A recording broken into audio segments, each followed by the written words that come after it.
Bonjour à tous. Alors voilà, la nouvelle vidéo pour continuer la matière des dérivés, comme prévu. Euh, quelle est l'idée? Eh bien, on a vu la définition du nombre dérivé, on voit ce que ça veut dire, on voit ce que c'est la pente de la tangente à une courbe en l'abscisse A ou 1 ou 0, enfin peu importe. Et on sait la calculer avec la définition de base, donc avec la limite lorsque h tend vers 0, etc., etc. Le problème, c'est que chaque fois, ces limites, c'est un petit peu long. Les dérivés, c'est quelque chose d'extrêmement utile, on le verra plus tard. Ça s'utilise beaucoup. On n'a pas envie chaque fois de devoir comment dire, développer un carré, développer un cube, développer un exposant 7, faire une limite, etc., etc. Donc, dans cette vidéo, je vous montre quel raccourci on va mettre en place. Je vous démontre à partir de la définition de base comment arriver à des raccourcis pour les fonctions de base. Fonctions de base de type f de x égale x, x carré, x cube, etc. Ensuite, je vous montre quelques propriétés de base pour pouvoir combiner ces fonctions entre elles et avoir donc x carré plus x ou x cube moins x carré, des choses comme ça. Et rajouter quelques constantes devant. Par exemple, moins 2x carré, moins 5 sur x, des choses comme ça. Ça, vous saurez dériver à la fin de cette vidéo aussi. Elle est un petit peu longue parce que je vous donne beaucoup d'exemples pour vraiment systématiser et que ça paraisse tout à fait logique. N'hésitez pas à la regarder en plusieurs fois. Faites des pauses. Prenez un papier et notez au fur et à mesure les questions. Faites un petit résumé vous-même. Vous ne devez pas tout réécrire, hein. Ici, je montre vraiment l'obtention des formules importantes. Donc, ce qui est important là-dedans, ce sont les formules à la fin, la façon de les obtenir.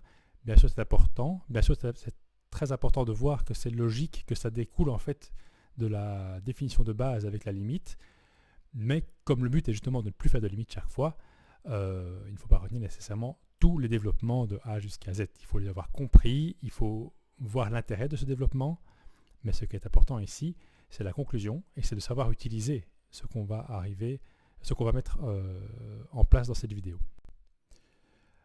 Alors, je vais reprendre l'exemple qu'on a déjà vu et revu, à savoir la parabole f de x égale x carré, la parabole de base. Vous l'avez déjà fait, on l'a déjà fait au cours, vous l'avez fait en exemple aussi. Maintenant, essayons de voir, est-ce qu'on peut trouver une méthode pour avoir les pentes des tangentes partout et pas uniquement chaque fois devoir faire une limite pour chaque point. Alors, je vais reprendre la définition de base, hein. Donc la dérivée en l'abscisse A, le nombre dérivé en l'abscisse A, c'est bien la limite lorsque h tend vers 0 de f de a plus h moins f de a sur h. Ça, vous commencez à connaître. Alors, je développe. Comme c'est de la fonction carré, bien, f de a plus h, c'est a plus h carré. A, c'est a carré.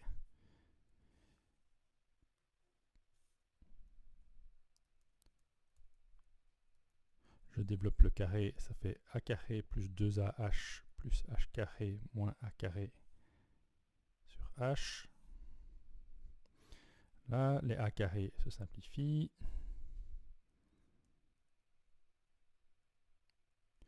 Ici, je mets le h en évidence. Il me reste 2a plus h sur h. Les h se simplifient. Et il me reste donc la limite lorsque h tend vers 0 de 2a plus h. Comme h tend vers 0, qu'est-ce qui me reste? 2a qui est indépendant de h. Et donc ça me fait 2a. Donc ça veut dire que ici j'ai gardé le a en fait. Je n'ai pas remplacé par une valeur, par l'abscisse 0, 1 ou 2 comme on avait déjà fait. Ici j'ai gardé a, mais ça veut dire que si je me trouve en a, la pente de la tangente au graphe en cette abscisse a, elle vaut 2a. Mais ça c'est pas mal parce que ça veut dire qu'en fait j'ai en un coup toutes les pentes de toutes les abscisses possibles, c'est chaque fois 2 fois l'abscisse.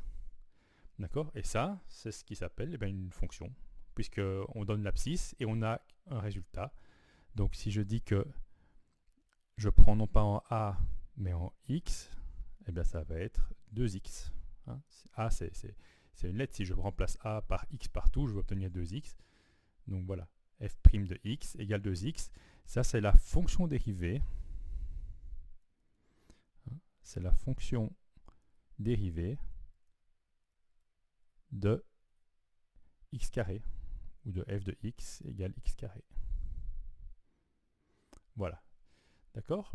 Alors, en pratique, regardons un peu comment est-ce qu'on utilise ça. De nouveau, rien de neuf, c'est juste qu'on généralise, on va plus loin, plus vite, plus fort. Si je veux faire prenons le graphe de x carré.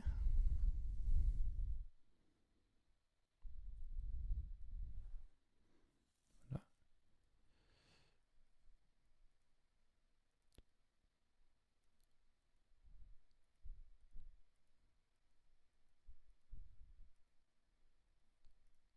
Donc, qu'est-ce que j'ai ici en fait? J'ai f de x égale x carré et f' x égale 2x. Qu'est-ce que ça veut dire en fait, ces deux fonctions-là? Celle-ci, la fonction de base, ça donne les ordonnées. Quand vous avez une abscisse, l'abscisse x, ça vous donne l'ordonnée correspondante. Et donc les points qui appartiennent à la fonction, les points qu'on va retrouver sur le graphe. Ceci, ça vous donne à chaque abscisse la pente de la tangente. D'accord? J'insiste lourdement, mais c'est la base, et comprendre ça, ça vous permet après de bien comprendre toute la suite. C'est souvent quelque chose qui n'est pas compris.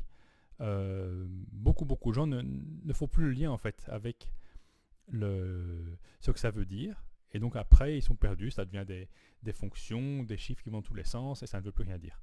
Donc rappelez-vous bien toujours ce que ça veut dire, une fonction et une fonction dérivée. La fonction, ça permet d'obtenir les points. Par exemple, en 0, j'ai 0. En 1, j'ai 1. En 2, j'ai 4. D'accord? En moins 1, j'ai 1. Et en moins 2, j'ai moins 4. Voilà. Classique. Ça, c'est ce que vous faites déjà depuis 2 ans. Alors ici, nouvel outil, l'outil dérivé. En 0, j'ai 2 fois 0. En 0, j'ai 0. Ça veut dire que j'ai ici une pente nulle. Petite pente plate. En 1, en l'abscisse 1, la pente va être 2 fois 1, va être 2. Comme ça. D'accord? Maintenant, ça ne me dit pas à quelle hauteur c'est. Hein. La hauteur, je sais juste que ça passe par le point que j'ai déjà calculé ici. En 1, c'est le point 1 au carré, donc ça passe par le point 1, 1.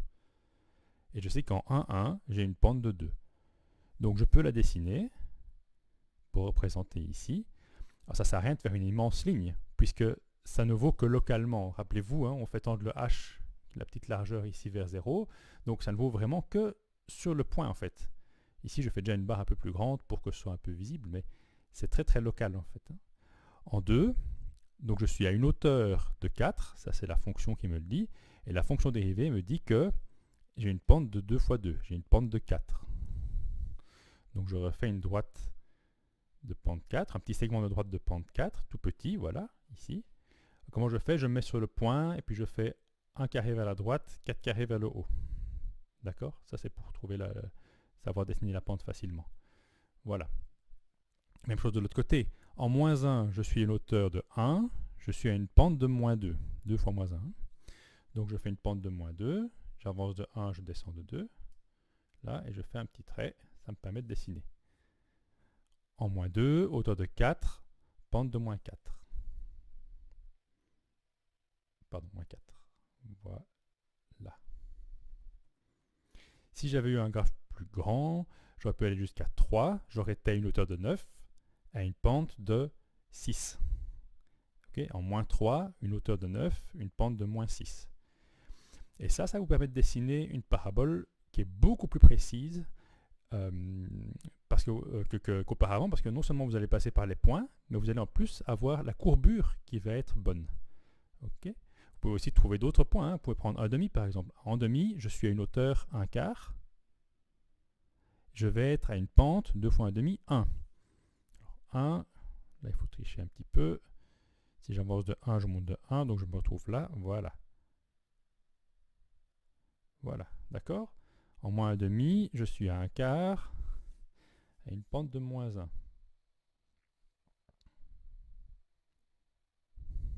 Voilà. Et là, vous voyez votre parabole qui commence vraiment à prendre une forme tout à fait précise.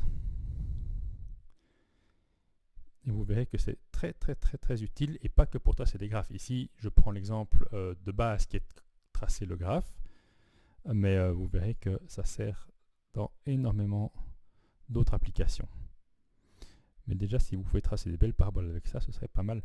J'insiste donc sur le fait que la parabole, ce n'est pas un triangle ici, c'est bien un plat. Donc on atterrit et on redécolle, d'accord, pour bien coller à cette pente de 0 qui est ici à l'origine. Voilà, ça c'est pour la parabole. D'accord, je ne vais pas le faire chaque fois pour toutes les fonctions qu'on va voir, mais ce sera bien, je vous demanderai d'en faire certains en exercice. C'est très bien de savoir trouver ceci. Ça, on va le faire très peu, parce qu'une fois qu'on aura systématisé l'affaire, vous verrez qu'en fait, ça devient très automatique et il ne faut plus le faire. On va directement de là à là en un seul coup, sans passer par la limite. Elles sont derrière, elles sont cachées, mais on va faire un gros raccourci. Par contre, ce qui est important, c'est de savoir utiliser. Donc, j'ai la fonction dérivée, et je me sers des deux pour tracer le graphe. L'un donne les ordonnées, l'autre donne les pentes. D'accord ? Ça, c'est très important. Voilà, on va passer à x cube. X cube, donc, même méthode. F de x égale x cube. Et donc, si je reprends f' de nouveau en un point A tel qu'on l'a défini, n'hésitez pas à, je vais le faire en silencieux, le développement en silencieux, n'hésitez pas à accélérer, surtout que vous l'avez déjà fait pour l'exercice a priori. Sinon, si vous n'avez pas encore fait, découvrez-le, c'est toujours intéressant de voir que tout se simplifie bien dans tous les sens.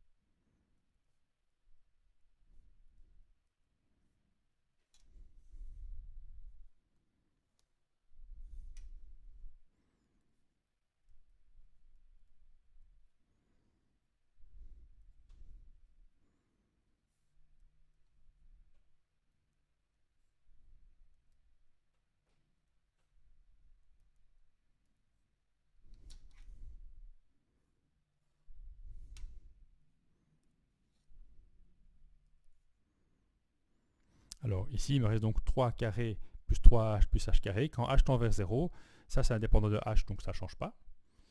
Là, le h tend vers 0 et c'est fois et fois, donc ça tend vers 0. Ça c'est h carré, ça tend vers 0. Donc il me reste 3a carré. Et même réflexion qu'avec la parabole. Si j'ai donc f' de a qui vaut 3a carré, en fait ça vaut pour tous les a, et donc je peux tout à fait écrire que f' de x égale 3x carré. D'accord ? Et donc ici, j'ai ma fonction x cube. Donc, je ne vais pas refaire tout, mais je remonte très vite. J'esquisse sur un graphe comme support visuel. Donc ici, je vais quand même marquer ceci. Donc en 1, là.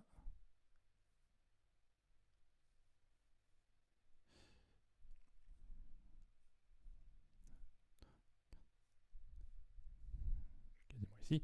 Donc ici, qu'est-ce que j'ai? J'ai donc f de x égale x cube, f' de x égale 3x carré. Donc en 0, je suis à une ordonnée 0 et j'ai une pente de 0. C'est comme la parabole. En 1, je suis à une hauteur 1, une ordonnée 1, et j'ai une pente de 3 fois 1 carré, donc 3. Donc je suis là. D'accord ? En 2, je suis à une hauteur de 8, et j'ai une pente de 3 fois 2 au carré, donc 3 fois 4, donc 12. D'accord ? Donc ici, j'ai une pente de 12, c'est quasiment vertical. En moins 1, je suis à une hauteur moins 1, et à une pente de 3 fois moins 1 au carré, donc 3. D'accord ? Et donc je retrouve de nouveau ici. Ah oui, prenons quand même un demi pour voir, et moins d'un demi. En un demi au cube, ça fait 1/8. Je suis là. La pente va être 3 fois un demi au carré. Un demi au carré, ça fait un quart, ça fait 3 quarts. Donc c'est quelque chose comme ceci. Presque 1. Donc en fait, je suis assez plat, et puis en un coup, je monte très fort. Voilà. Ici. Et puis je monte là, et j'arrive ici au-dessus à une pente de 12, donc il faut que je monte très très très très fort. D'accord? Ici, idem. Voilà. Ça va? Ça, c'est le principe. Alors, je ne vais pas vous faire tout le développement de x4. Ça, vous le faites en exercice. C'est la même chose. x4, essayez de voir qu'est-ce que vous obtenez ici. Alors, je vais vous donner la réponse, parce que ça permet après de systématiser. Je vous dis, si vous avez f de x égale x4, faites l'exercice. Vous allez tomber sur f de x égale 4x cube. D'accord? Je ne le fais pas parce que c'est la même chose, c'est juste encore un peu plus long pour trouver le a plus h exposant 4. C'est la seule difficulté en fait qu'il y a. D'accord? Alors, reprenons un petit peu tout ça sur un petit tableau récapitulatif. Si je prends ici ma fonction et ici la fonction dérivée correspondante,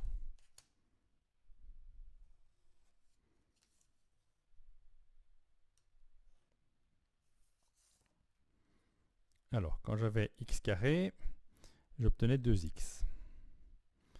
Quand j'avais x cube, j'obtiens 3x carré. x4, vous faites l'exercice et vous allez trouver 4x cube, si tout va bien. On peut même ne pas calculer, on peut essayer de trouver x comme ça, en l'air. X, c'est quoi? Brouillon. X, c'est la fonction comme ça, hein, c'est la fonction diagonale, pente de 45 degrés. Que vaut la pente de la tangente? C'est une droite, donc la tangente c'est elle-même déjà, et la pente elle vaut 1 tout le temps, c'est la droite à 45 degrés qui, on avance de 1, on monte de 1. J'espère que je n'ai pas été trop vite, mais ici, on a 1 tout le temps. Alors là, on commence à voir se dessiner quelque chose d'amusant. Regardez, quand on a x exposant 2, on a 2 fois x exposant 1. Quand on a x exposant 3, on a 3 fois x exposant 2. Quand on a x exposant 4, on a 4 fois x exposant 3. Et quand on a x exposant 1, on a 1 fois x exposant 0. Ok? Donc 1, 2, 3, 4, 1, 2, 3, 4, 0, 1, 2, 3. Est-ce que je peux vous annoncer qu'en fait, on peut continuer comme ça très longtemps, et qu'on va chaque fois trouver, quand on prend x exposant n comme fonction, n fois x exposant n-1 comme fonction dérivée. En tout cas, pour l'instant, on a vu que pour les nombres entiers, positifs, strictement positifs, 1, 2, 3, 4, ça marche. Alors, vous vous doutez bien que si on continue, 5, 6, 7, 8, etc., ça va marcher, pas de souci. On ne va pas prendre x exposant 0 parce que c'est un petit peu trop particulier, donc on laisse tomber le 0. On verra après ce que ça donne quand on prend x égale 0. Mais cette formule-ci, est-ce qu'on peut la généraliser encore plus que pour des naturels strictement positifs? Pour 1, 2, 3, 4, 5, 6, 7, 8, etc. Si on prend un nombre négatif, est-ce que ça marche aussi? Regardons un petit peu ça. Je reviendrai après sur ceci. Donc le nombre négatif, on va dire le nombre entier négatif le plus simple, le plus facile, on va prendre moins 1 si on prend x exposant moins 1. Alors rappelez-vous, x exposant moins 1, ça fait 1 sur x. Hein. C'est la même chose, c'est pas que ça fait, c'est la même chose, c'est une autre façon de le noter. Je vous renvoie donc aux règles sur les exposants pour ce genre de choses. Alors regardons un petit peu. Si on prend la dérivée en a de ça, ça fait la limite lorsque h tend vers 0 de f de a plus h moins f de a sur h.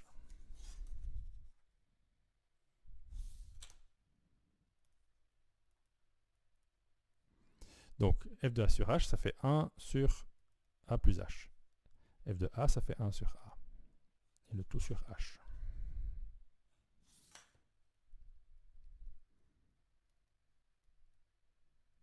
Alors, ceci divisé par h, donc ils sont chacun divisés par h, ça fait 1 sur h fois a plus h, moins 1 sur a fois h.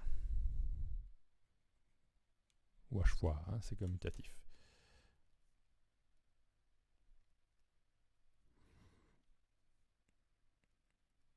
Alors, je vais mettre au même dénominateur. Le même dénominateur de tout ça, je vais garder le h. Je vais mettre fois a et fois a plus h. Comme ça, je sais mettre tout le monde sur le même dénominateur. Ici à gauche, j'ai dû faire fois a. Donc 1 fois a, j'ai a. Et à droite, j'ai dû faire fois a plus h. Donc j'ai a plus h. Donc en dessous, j'ai AH, A plus H. Au-dessus, j'ai A moins A moins H. Alors A moins A, ça fait 0. Il va me rester moins H. Moins H sur A fois A plus H, ben je peux simplifier par H. Donc j'ai H qui tombe. Et il me reste donc moins 1. Le moins 1 qui avait le moins H, j'ai simplifié par H, donc il me reste moins 1. Et en dessous, il me reste A fois A plus H. Alors, tout ça, ça fait combien? Quand H tend vers 0, moins 1, ça reste moins 1. A, ça va rester A. Et A plus H, quand H tend vers 0, ça va tendre vers A. Donc ça va tendre vers A carré. A fois A, quoi. Okay. Et donc voilà, j'ai moins 1 sur A carré. Et donc, ma fonction f' de x, c'est moins 1 sur x carré. Alors on peut l'écrire autrement, tiens, ça.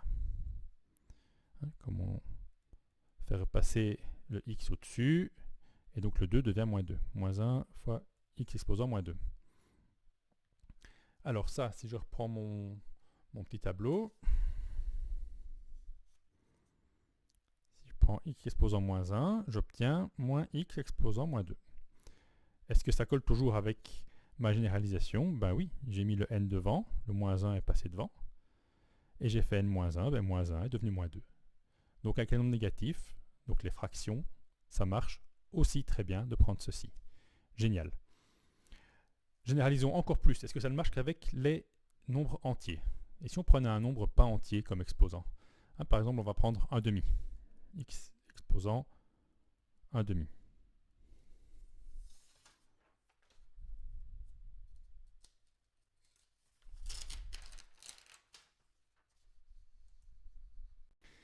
Voilà, dernier développement avec x exposant 1 demi. Donc si je prends x exposant 1 demi, je vous renvoie de nouveau vers les propriétés des exposants. Ça fait bien racine carrée de x. Hein. D'accord? Donc on peut, quand c'est carré, on n'est même pas obligé d'écrire le 2. Donc voilà, ça fait ça. Alors, mais regardons un petit peu ce que ça fait. Pardon. F' de A, c'est la limite, je réécris toujours la première ligne, c'est chaque fois la même.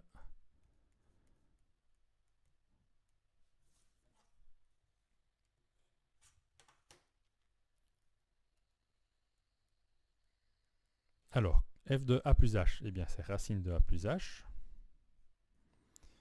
F de a, c'est racine de a. Et on a h en dessous. Alors, comment simplifier cette espèce d'abomination?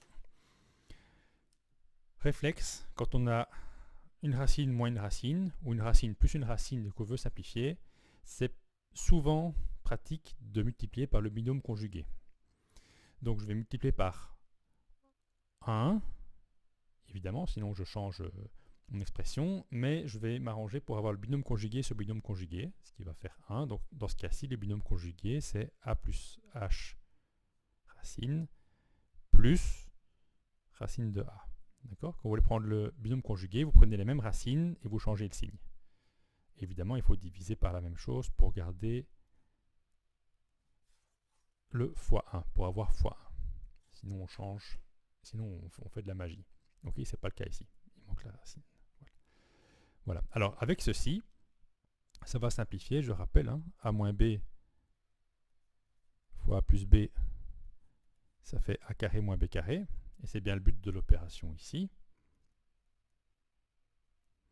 Ici, j'ai entre guillemets a moins b et a plus b, donc j'obtiens ça au carré moins ça au carré. Alors ça au carré, ça fait a plus h, moins ça au carré, ça fait a. Et en dessous, il me reste h. Alors, il faut reprendre le dénominateur ici, évidemment. Celui-là, on l'a dans les pattes, mais c'est beaucoup moins dérangeant.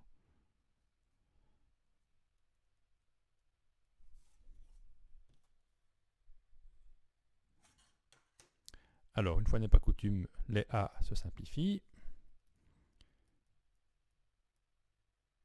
Qu'est-ce qui nous reste au-dessus? Ah ben les h aussi, au fait. A moins a, c'est 0, donc au-dessus, il reste plus h divisé par h fois tout ceci. J'avais oublié de mettre la parenthèse. Mais les h se simplifient.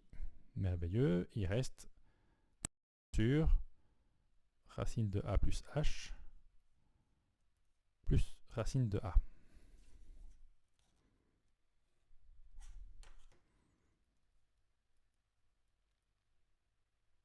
Et ça, c'est magique. Je ne sais pas pourquoi je réécris la racine, parce que c'est pas la peine en fait. Si, allez, on va le faire. Non, allez, on va le faire. Hop. Pas la peine de mettre la racine. Qu'est-ce qui reste au-dessus? Il reste 1. Quand h va vers 0, 1, ça reste 1. En dessous, racine de a plus h, quand h tend vers 0, ben, c'est racine de a. Et ça, ben, c'est racine de a. Voilà. Et donc, il me reste 1 sur 2 racines de a. Racine de a plus racine de a, ça fait 2 racines de a. Et voilà. Et donc, j'ai ma fonction dérivée qui vaut 1 sur 2 racines de x. D'accord? Revenons au petit tableau. Donc ceci qui valait bien racine de x, ça vaut 1 sur 2 racines de x. Alors si je le remets, si je le réécris de l'autre façon, j'ai 1 demi qui est 1 sur 2, c'est 1 demi, hein, ça reste devant, fois le x, je le remets au-dessus. Alors ça, c'est racine de x, c'est x exposant 1 demi. Et passer au-dessus, je mets un moins. Donc j'ai moins 1 demi. Est-ce que ça marche? Ben oui. Hein. Le 1 demi, il est venu de devant. Et le 1 demi moins 1, ça fait moins 1 demi. Donc cette entre guillemets, formule-ci, alors je ne l'ai pas démontré parce que j'ai pris des exemples précis. Je n'ai pas montré avec tous les nombres possibles. D'accord? Et ça, vous pouvez me croire sur parole ou faire une licence en mathématiques et vous l'aurez. Mais là, je voulais quand même montrer sur plusieurs exemples que pour les nombres entiers positifs, pour les nombres négatifs, pour les nombres pas entiers, et ça marche aussi pour les pas entiers négatifs, après bref, pour tout n appartenant à R0, donc pour n'importe quel exposant qui est un réel, sauf 0, ça marche. Vous avez x exposant n, la fonction dérivée, c'est n fois x exposant n-1. Et ça, c'est extrêmement puissant, c'est extrêmement efficace, c'est extrêmement utile, et on va l'appliquer et le réappliquer. Alors, il existe bien sûr d'autres fonctions que juste x, x carré, x cube, x hat, etc. Donc, on va d'une part compléter le tableau ici avec d'autres fonctions, mais il n'y a pas tellement plus. Il y a la fonction trigo, mais ça on verra à un autre cours. On va encore en voir une ici. Ce sont les fonctions constantes en fait. Si f de x égale un réel, f de x égale 3 par exemple, f de x égale moins 2. Donc prenons f de x égale k. D'accord? Où k appartient à R, n'importe quel réel. Alors, on peut le voir de deux façons différentes. Soit graphiquement, je vais reprendre un petit brouillon ici, soit graphiquement, voilà, prenons k qui vaut moins 2 par exemple.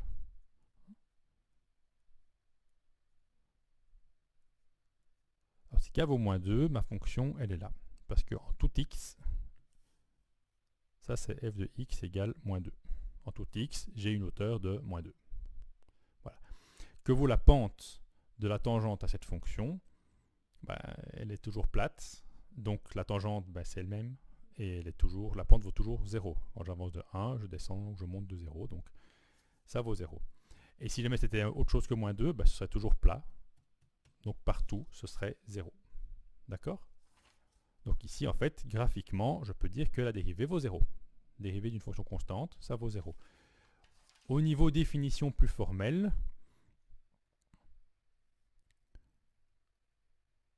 je reprends ma définition habituelle.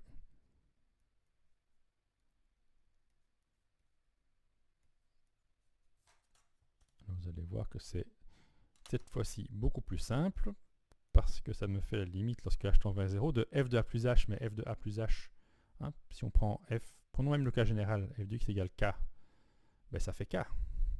Et f de a, ben ça fait k aussi, puisque ça vaut partout k sur h. Et on obtient directement k moins k, ça fait 0. Alors 0 sur h, ça fait 0. Et la limite, quand h tend vers 0 de 0, ben ça fait 0. D'accord? Donc c'est bon, soit qu'on parte sur le concept graphique de la dérivée, soit si on part sur la définition qu'on a mise en place, définition analytique, heureusement, on arrive à la même chose. D'accord? Donc voilà, je peux bien écrire ici que la dérivée d'une fonction constante, c'est 0. Voilà, ici donc on a établi un tableau de fonctions dérivées de fonctions de base.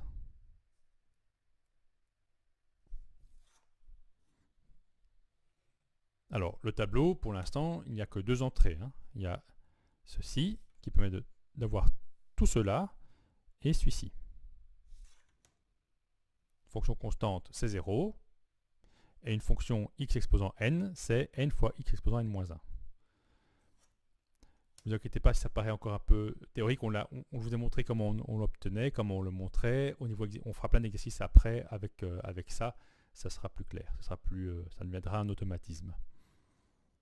Bon, maintenant, on ne va pas se limiter à des fonctions de type x carré, x cube, x4, parce qu'on a vite fait le tour, même s'il y a moyen de s'amuser beaucoup avec x exposant un demi, x exposant un tiers, x exposant moins 3/5, mais bon, voilà, ça reste quand même un peu trop limité. On voudrait aussi pouvoir utiliser cet outil-là avec des fonctions de type x carré moins x, ou 3x carré, ou 2x cube moins 2x carré plus 5x moins 1.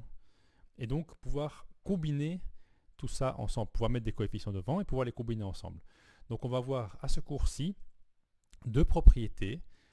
Une, comment traiter les coefficients qu'on met devant les x, et l'autre, comment traiter l'addition entre deux fonctions. Le cours suivant, on fera des propriétés plus compliquées, mais celles-ci sont les propriétés de base qui permettent déjà de traiter beaucoup de fonctions. Donc, des propriétés.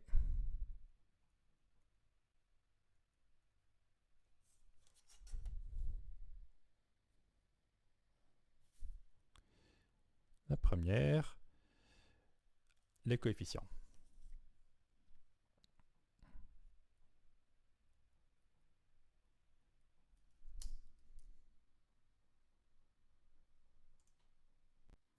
Donc pour les coefficients, mon but, c'est de savoir, c'est de trouver comment est-ce que je vais dériver une fonction de type k fois une autre fonction.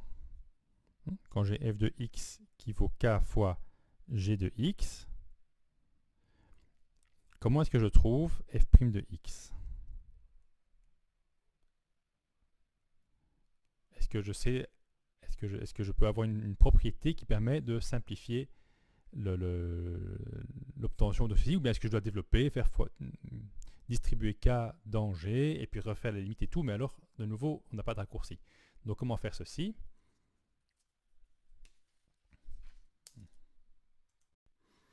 Donc je prends f de x égale un coefficient fois g.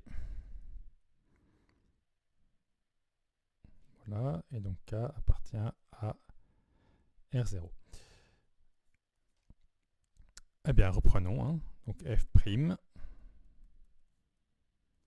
c'est donc la limite lorsque h tend vers 0 de f de a plus h moins f de a. Vous voyez, on peut toujours en repartant chaque fois de la définition de base, retrouver tous nos raccourcis, toutes nos propriétés.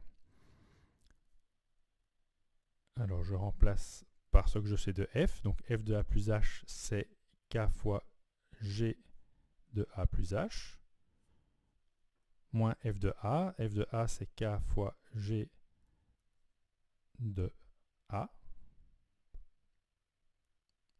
là, divisé par h.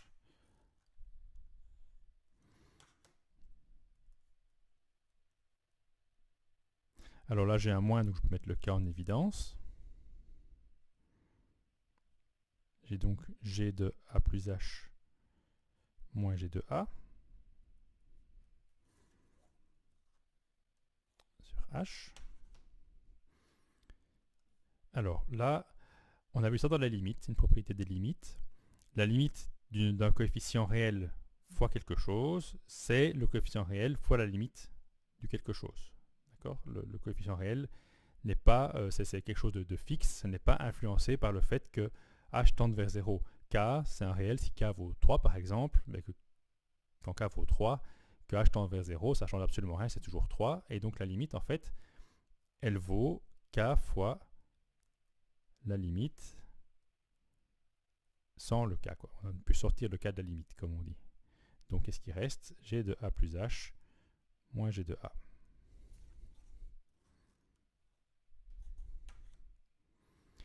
Et ceci, ça c'est la définition de base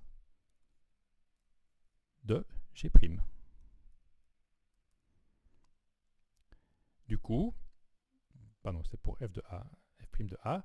Du coup, si je généralise donc ici, j'ai f' de x vaut k fois g' de x.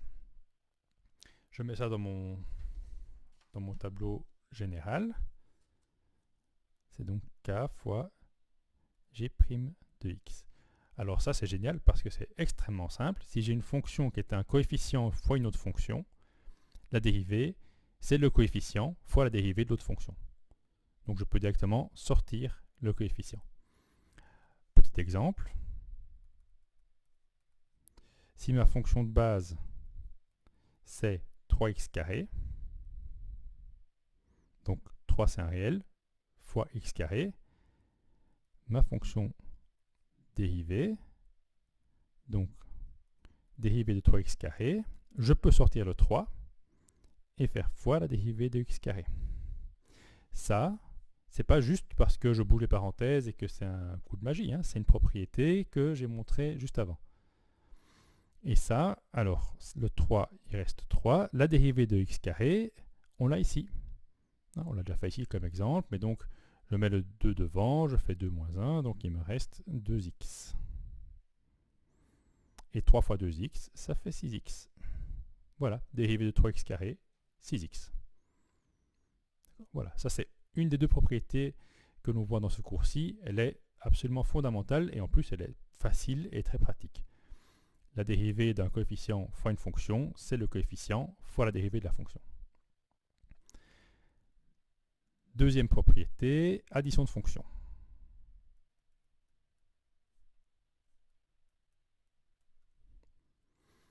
Alors, qu'est-ce qui se passe si f de x, c'est g de x plus h de x? Ah, je n'aime pas prendre h parce que c'est déjà fort utilisé avant le h. On va prendre i. Okay. Donc f de x, c'est g de x plus i de x. F'. Alors, comment est-ce que ce plus va venir influencer tout le bazar?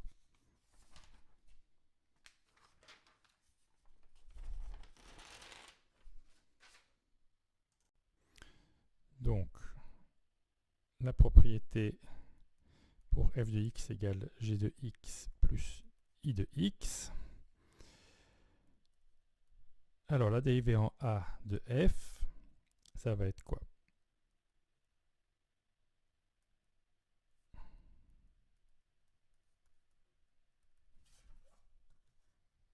Ceci, on ne s'en lasse pas. Et c'est ironique. Alors, f de a plus h, c'est quoi? C'est g. Donc la limite, elle reste évidemment. c'est g, donc f de x, c'est g de x plus i de x, donc f de a plus h, c'est g de a plus h plus i de a plus h moins f de a moins g de a plus i de a.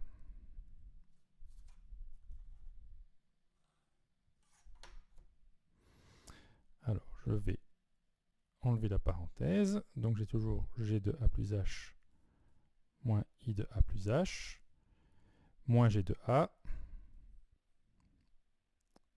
moins i de a.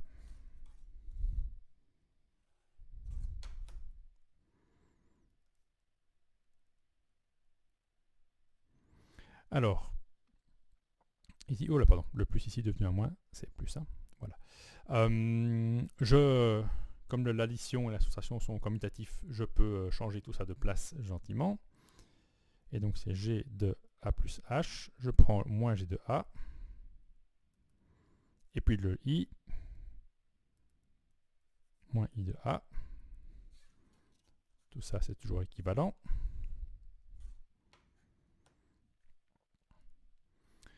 Alors ici, je peux séparer les deux fractions. Hein. Dire j'ai ça plus ça sur h, c'est ça sur h plus ça sur h. Faites un petit exemple numérique en remplaçant avec des 2, des 3, des 4 et vous verrez, ça marche très bien. Donc G2, ça fait G de A plus H moins G de A, le tout sur H.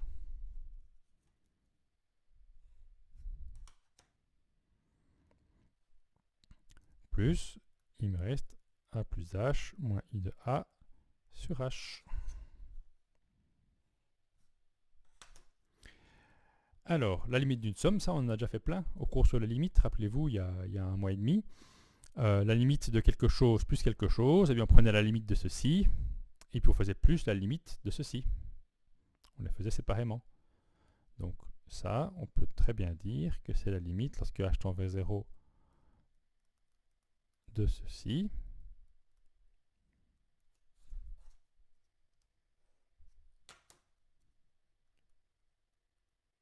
Plus la limite de ceci.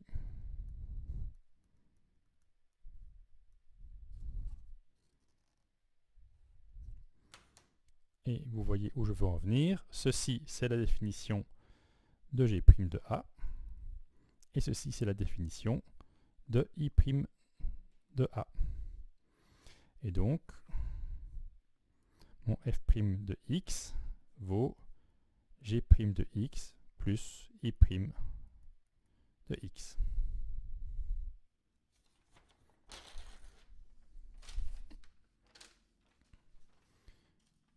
Voilà, je peux donc compléter ici f' de x égale G' de x plus I' de x. Petit exemple. On va prendre ici dedans. Hein. Prenons, si on a une fonction qui est x4 plus, pas moi, plus 3. Prenons une constante. Voilà. X exposant 4 plus 3. Que vaut f' de x? Eh bien, je peux faire la somme des dérivées respectives de chaque terme. Donc, ça va être la 4x exposant 4' plus 3'. Alors, x exposant 4', ça fait 4x cube. Plus une constante prime, ça fait 0. Et donc, ça fait 4x cube. Et voilà. Un autre petit exemple qui combine le tout maintenant. Prenons une fonction plus classique. On va prendre une fonction parabole, mais 3x carré moins 5x plus 3. Voilà. Inventé au moment même. Eh bien, f' de x, comme c'est une somme, ça marche aussi avec le moins, plus et moins, ce sont les mêmes propriétés évidemment. Je peux donc dire que c'est 3x carré prime moins 5x prime plus 3 prime. Si le moins vous, on n'a pas vu le moins avant, si le moins vous pose un problème, vous pouvez très bien vous dire que moins 5x, c'est plus moins 5x, c'est que si vous faites ça prime, donc prime, le moins 5 va aller devant et il reste fois x. Et ici, le moins 5 va aller devant et il reste x. Donc ça revient au même, d'accord? Ça, c'est juste pour ne pas vous inquiéter. Le moins, c'est un plus déguisé, d'accord? Ici, donc, 3x carré prime. Eh bien, j'ai donc 3 fois la dérivée de x carré, moins 5 fois la dérivée de x, plus toujours la dérivée de 3. Donc, c'est 3 fois dérivée de x carré, c'est 2x. 5 fois dérivée de x, c'est 1. Dérivée de 3, c'est 0. Qu'est-ce qui reste? 3 fois 2x, 6x. Moins 5 fois 1, moins 5. Voilà, la fonction dérivée de 3x carré moins 5x plus 3, c'est 6x moins 5. D'accord? Alors, on va refaire un autre exercice et repartir sur le graphique, parce que là, on s'est fort éloigné du côté graphique de l'affaire pour faire vraiment du calculatoire. Mais je voulais quand même vous montrer, c'est très important. Ici, vous avez une fonction qui donne la pente de la tangente à tous les points de cette fonction-là, avec des règles de base. Et ça, c'est une fonction de type arbitraire. J'ai inventé quelque chose comme ça, et vous avez vu, c'est en quelques lignes, hop, on arrive à trouver une fonction dérivée qui vous donne les pentes partout. Ici, ça a pris 3 lignes.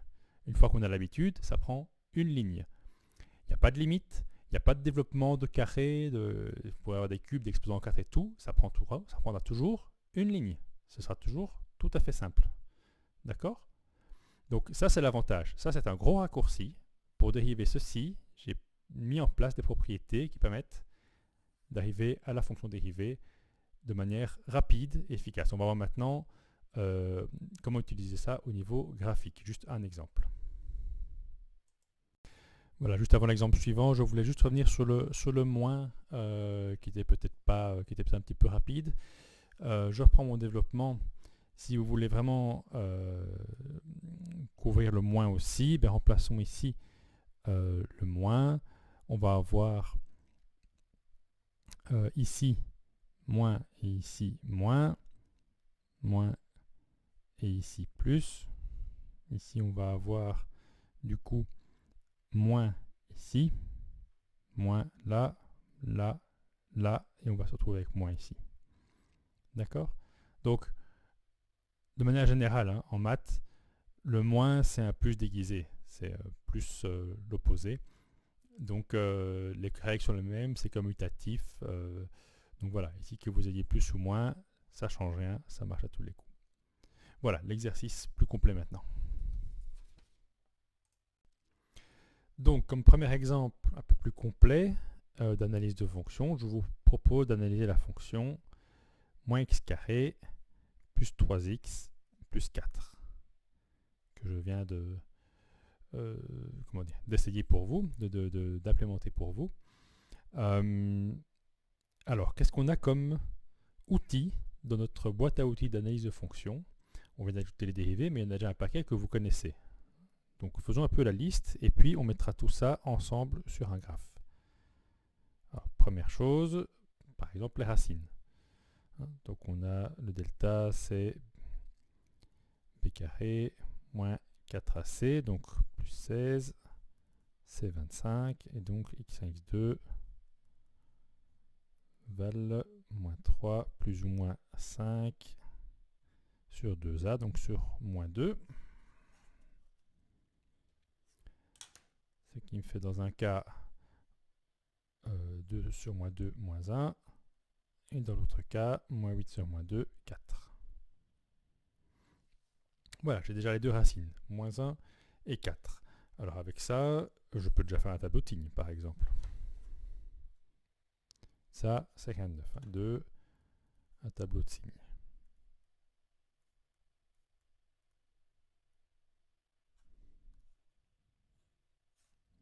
Un tableau de signes de ceci.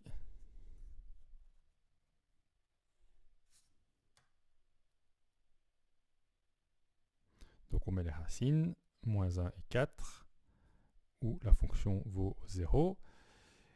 Et alors, le coefficient de x carré est négatif, donc c'est une fonction qui va être triste, comme ça.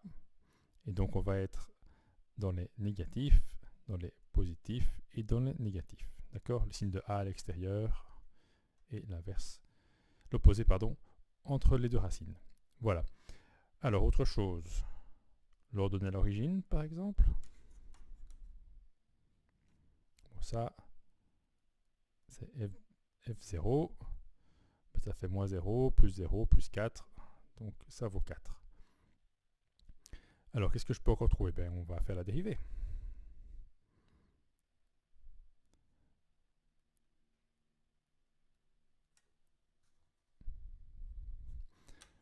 Alors, si f de x, c'est moins x carré plus 3x plus 4, que vaut f' de x, moins dérivée de x carré, c'est 2x, donc moins 2x, plus la dérivée de 3x, c'est 3. 3 fois x, c'est 3, la dérivée, c'est 3 fois la dérivée de x, donc 3 fois 1, donc ça fait 3, plus la dérivée de 4, qui fait 0, donc c'est moins 2x plus 3.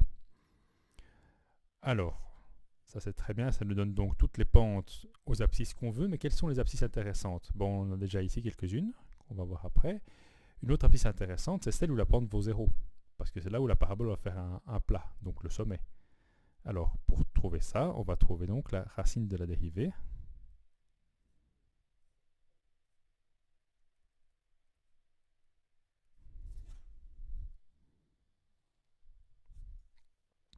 Donc la racine de la dérivée, c'est quand la dérivée, moins 2x plus 3, vaut 0. Alors quand est-ce que ça arrive?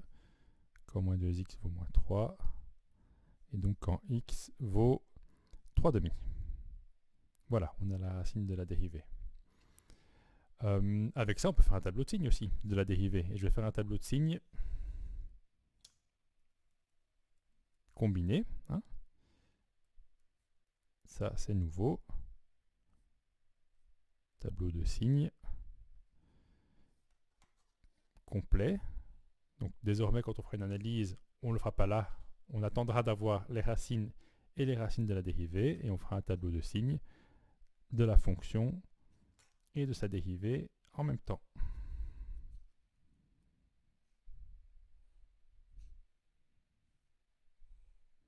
Donc je place toutes les racines. J'ai donc moins 1, 3 demi et 4. J'ai ma fonction et j'ai ma fonction dérivée. Alors ma fonction, ça le tableau de signes c'est le même qu'ici. Donc j'ai déjà 0, 0, là c'est négatif, positif, positif, positif et négatif. Ça ne change pas.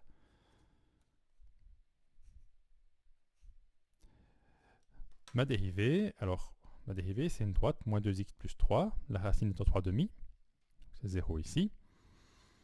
Alors si je vais dans les positifs, je vais avoir x qui est de plus en plus grand, donc ceci va être de plus en plus important et on va être donc dans le négatif.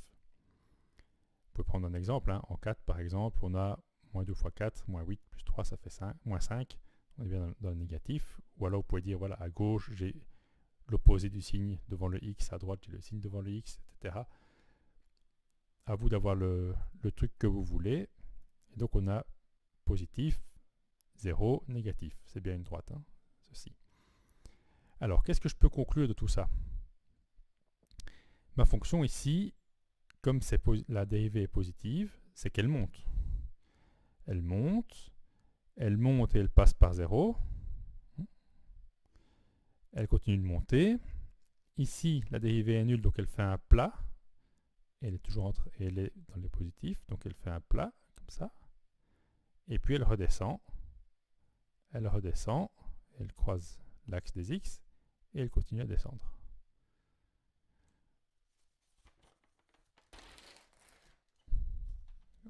Ce que je vais faire, c'est quelques points de passage aussi.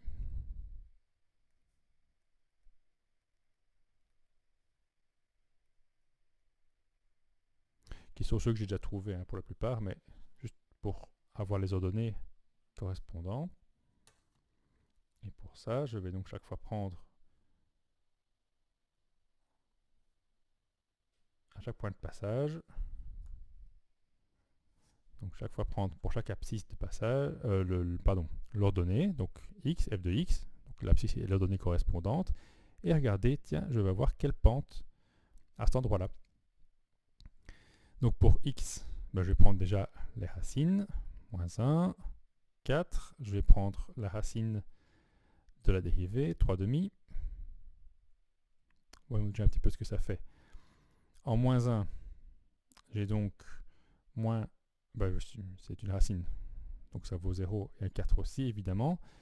La dérivée en ici, moins 2x plus 3. En moins 1, j'ai donc moins 2 fois moins 1, donc j'ai plus 2, plus 3, ça fait 5. Ici, en 4, j'ai moins 2 fois 4, ça fait moins 8, plus 3, ça fait moins 5. Ça tombe bien. On verra sur le graphe pourquoi.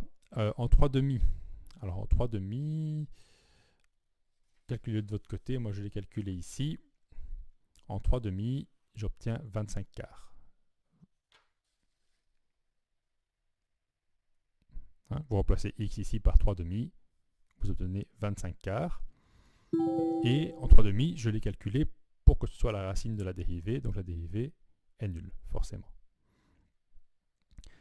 Alors, si je place tout ça... Ah oui, et l'ordonnée à l'origine, n'oublions pas celle-là. Donc en 0, j'ai 4. Et quelle va être la dérivée? En 0, de nouveau, c'est très simple. Hein. Moins 2 fois 0 plus 3, ça fait 3.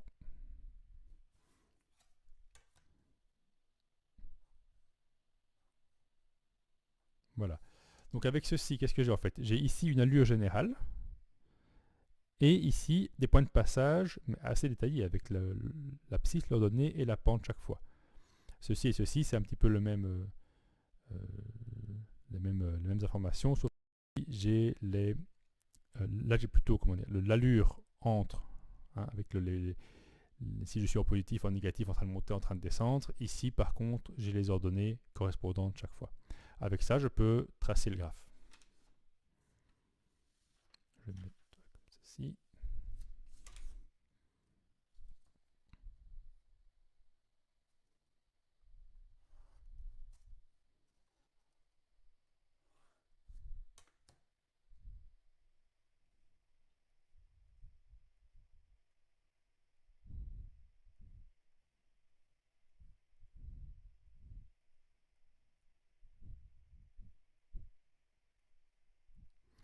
Voilà, alors je place mes points de passage avec les pentes correspondantes.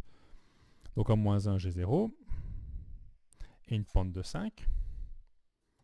Donc je rappelle, hein, pour faire chaque fois les petites pentes, je vais passer par ce point-là et virtuellement par l'autre point, j'avance de 1, je monte de 5. Donc 1, 2, 3, 4, 5. Je vais passer par ceci, mais je ne vais pas jusque là, ça ne sert à rien d'aller aussi loin. Je fais un petit trait ici. Voilà. L'autre, 4, 0, je suis ici. Et j'ai moins 5. Donc 1, 2, 3, 4, 5. Voilà. En 3 demi, je suis à 25 quarts. Alors 25 quarts, c'est 24 plus 1 quart. 24 quarts, ça fait 6. Ça fait 6 plus 1 quart. Donc en 3 demi, je suis là. Je vais mettre... Comme je sais que c'est là où j'ai mon sommet, je vais mettre mon axe de symétrie de la parabole ici en 3 demi comme repère. 25 quarts, donc ça fait 6 plus 1 quart. 1, 2, 3, 4, 5, 6, plus 1 quart, je suis là. Et là, j'ai évidemment ma dérivée qui est nulle. Voilà. En 4, je suis... Pardon, ça j'ai déjà mis. L'ordonnée à l'origine. En 0, je suis en 4. En 0, je suis en 4. Et j'ai une pente de 3.